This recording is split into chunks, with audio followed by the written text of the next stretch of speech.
এই যে Sunsilk shampoo তিনি কোম্পানিতে তৈরি করছে, বাট এটা 2 টাকা পিসি বিক্রি করতে হবে, 2 টাকার জায়গায় 3 টাকা যাতে না হয়। আপনি বাজারে মাল নিয়ে আসছেন, আপনার মাল, এখন আপনার মাল দামাদামি হচ্ছে, মানে কত টাকায় যাবে এই মালটা। এখন আপনার মালটা আরেকজন কেন দাম করবে? কি আরেকজন কেন দাম করবে, আবার তিনি বেশি দামে কেন বিক্রি করবে? আমার প্রশ্ন এটা, আমার প্রশ্ন এটা।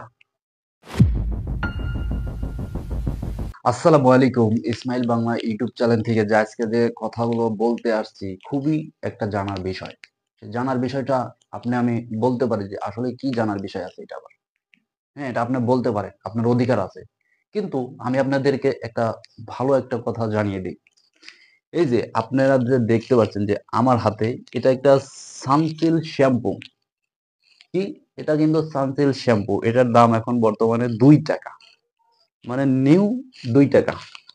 এখানে লেখা আছে যে 2 টাকা সানসিল। আপনারা সকলেই জানেন যে সানসিল এখন 2 টাকা পিস। তো সানসিল এটা হচ্ছে কোম্পানি তৈরি করেছে। কি এই কোম্পানি কি কি মালামাল দিয়েছে এটার ভিতর, কিংবা প্যাকেটিং খরচ কত পড়ছে, তারপরে বাজারজাত হওয়ার কারণে এটা হয়েছে 2 টাকা। মানে কোম্পানি রেট দিয়েছে, ওই অনুযায়ী মালটা বিক্রি হয়েছে। এখন যারা ডিলারশিপ আছে তারা কিভাবে পয়সা আকারে কিনছে, কিংবা 50 পয়সা, কিংবা আপনার 80 পয়সা অনুযায়ী কিনতে পারে, কিংবা 20 পয়সা অনুযায়ী কি কিনতে পারে এই সানসিল্ক শ্যাম্পুটা। কি হয়েছে এখানে, আমি পয়েন্টটা বিষয়টা জানাতে চাই যে এই পণ্যটা তৈরি করছে বাট একটা কোম্পানি, মানে সানসিল্ক কোম্পানি এটা তৈরি করছে।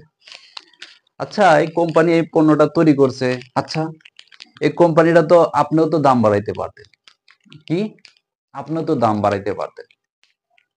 দাম কি আপনি বাড়াইতে পারতেন না? অবশ্যই দাম বাড়াইতে পারতেন। দাম বাড়াইতে এখন পারেন না কি কারণে? কারণ এটা ফিক্সড একটা প্রাইস হয়ে গেছে।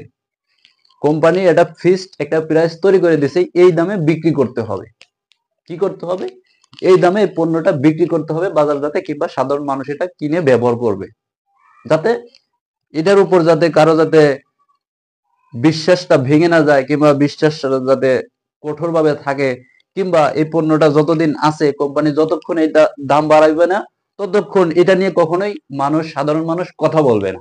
কারণ এটা ফিক্সড প্রাইস হয়ে গেছে। আপনি দোকানে গেছেন, 2 টাকা দিয়ে নিয়ে চলে আসছেন, কোনো কথা নাই আপনার সাথে, আপনার দোকানদারের সাথে কোনো কথা নাই, আপনার নিজের কাছে কোনো কথা নাই। টাকা দিয়েছেন, পণ্য পেয়ে গেছেন, বাসায় এসে গোসল করেছেন, শেষ।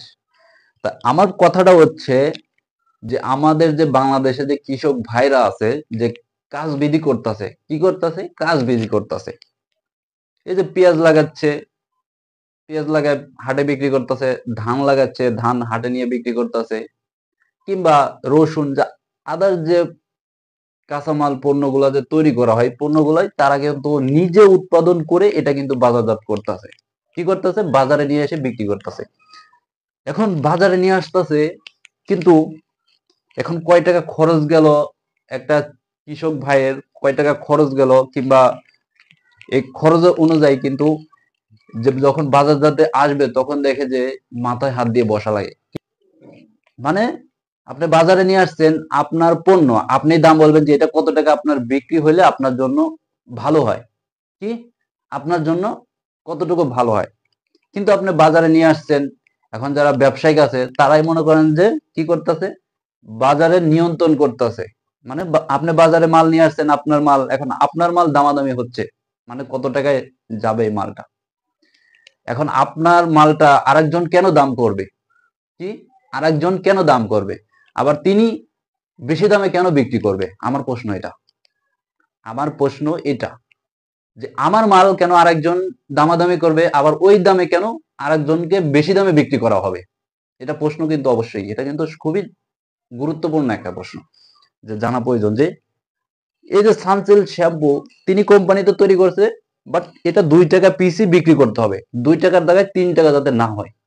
এটা বসানো সম্ভব না, কারণ এটা কম্পিউটারের মাধ্যমে, কিংবা এটা যখন করছে মাধ্যমে, মেশিনের মাধ্যমে তৈরি করা হয়েছে না, কিন্তু সব লেখা কিন্তু এখানে অটোমেটিক রয়ে গেছে। এটা কখনোই মুছে দেওয়া সম্ভব না। কিন্তু কৃষক ভাইদের উপর কি করা হচ্ছে, যেমন তার একটা এক পাহি জমিনের উপর 50 থেকে 60 লাখ, মানে 50 থেকে 60 হাজার টাকা, কিংবা 1 লক্ষ টাকা খরচ হয়ে গেছে, কিংবা বাড়ি পর্যন্ত আনা পর্যন্ত আপনার কত টাকা খরচ লাগতে পারে এই ফসলগুলো, আবার এই ফসলগুলো আবার ভ্যান ভাড়া দিয়ে বাজারে নিয়ে যাবে, কত টাকা খরচ হইতে পারে। এই হিসাবটা করে যদি একটা কৃষক ভাই যদি হিসাবটা করে যদি দেখতো, যে এখানে দেখে যে টাকা বিক্রি করা হচ্ছে বাজারজাতে তার থেকে বেশি তার ক্ষতি হয়েছে, তিনি যদি হিসাব করে যদি কাজবিধি করতো, তাহলে পরে কি কৃষক ভাইরা বাঁচতো, কিংবা সাধারণ মানুষের কাছে যেতে এই মালটা তৈরি মানে মালটা দেওয়া হতো, কিংবা এই কাঁচামাল কিংবা যে পণ্যটাই হোক না কেন, যাতে মানুষের যাতে কিনে যাতে স্বাবলম্বী হতো, কিংবা আপনার কাছে প্রশ্ন অভিযোগ থাকতো না যে এখানে কেন আমি বেশি দামে কিনতাছি, আজকে কেন কম দামে কিনতাছি, এটা কখনোই প্রশ্ন থাকতো না। যারা ব্যবসায়িক আছেন, ব্যবসা করেন, ব্যবসা হালাল জিনিস, কিন্তু ব্যবসা করে আরেকজনকে বিপদে ফেলেন না, কিংবা আপনি নিজেও বিপদে পড়েন না। বর্তমান সময়ে আমরা সকলেই ভাবতেছি ডিজিটাল যুগ, কিন্তু ডিজিটাল যুগই আপনাকে ক্ষতিকারকের ভিতর ফেলে দিবে, কিন্তু ডিজিটালের মতনই কাজ করতে হবে, তাহলে পরে যাতে ডিজিটালের মাধ্যমে আপনি যাতে ক্ষতিকারকের ভিতর না পড়তে পারেন, কিংবা ভালোভাবে যাতে কাজ বিধি করতে পারেন। তো আমি এখানে এই প্রশ্নগুলো আপনাদের মাঝে রেখে গেলাম, যে ইসমাইল বাংলা ইউটিউব চ্যানেল থেকে, যাতে আপনারা এই প্রশ্নগুলো কমেন্ট বক্সে জানিয়ে দিবেন, এবং এই কথাগুলো অবশ্যই কিন্তু জানা প্রয়োজন। কেন ফসল, আমার মাল কেন আরেকজন দামাদামি করবে, আমার মাল কেন আমার দামে, ন্যায্য দামে কেন বিক্রি করা হবে না, এটা হচ্ছে আমার প্রশ্ন, কিংবা আপনাদের কাছে এই প্রশ্নগুলো তুলে ধরলাম।